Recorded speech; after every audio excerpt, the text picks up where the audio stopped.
I am Ms Juvy and Ferrer, legal officer for 1 year.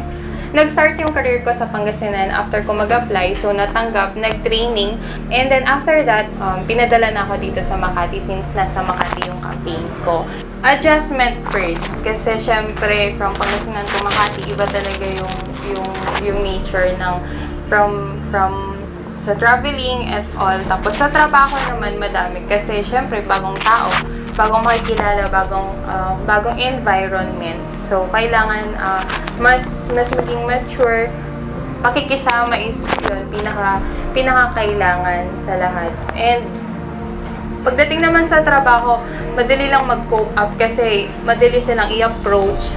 Tuturuan ka nila kung paano yung gagawin once na hindi mo na alam. And lagi nga sinasabi kasi makinig sa mga tao na mas nakakaalam ng ginagawa natin. Kasi first and foremost, sila yung mas matagal na. So, makinig lang, pero piliin kasi dapat tama yung pakikinggan. And focus lang din, attitude din sa trabaho is importante.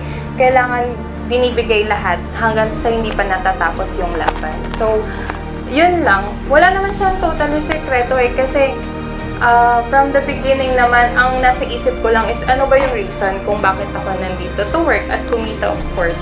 So, yun lang naman yung naging mindset. And yun lang yung lagi kong iniisip every month, every day na kailangan pinupush ko lagi yung sarili ko na gawin yung tamang trabaho para ma-improve ko pa yung ginagawa ko. Sa mga ongoing na trainee, huwag susuko kasi once na-feel mo na yung pressure, dun na nag-start na maglaylo yung motivation mo, yung gusto mong gawin.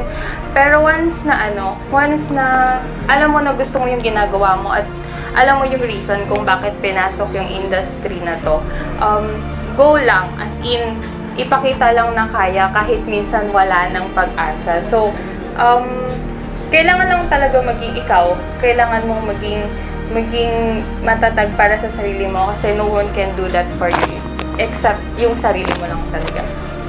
Everyone is welcome to apply and kailangan lang talaga is pursige. Kasi sa training pa lang, nandun yung joy, pero of course, kailangan ma-mold na dun pa lang mismo sa training, sa interview, and sa pag-apply. So, kailangan talaga alam mo yung pinapasok para at least diretso na hindi ka talaga bibitaw dun sa commitment mo kung bakit ka nag-apply. So, yon, I am Ferrer, ang Rookie of the Year ng Madrid Philippines.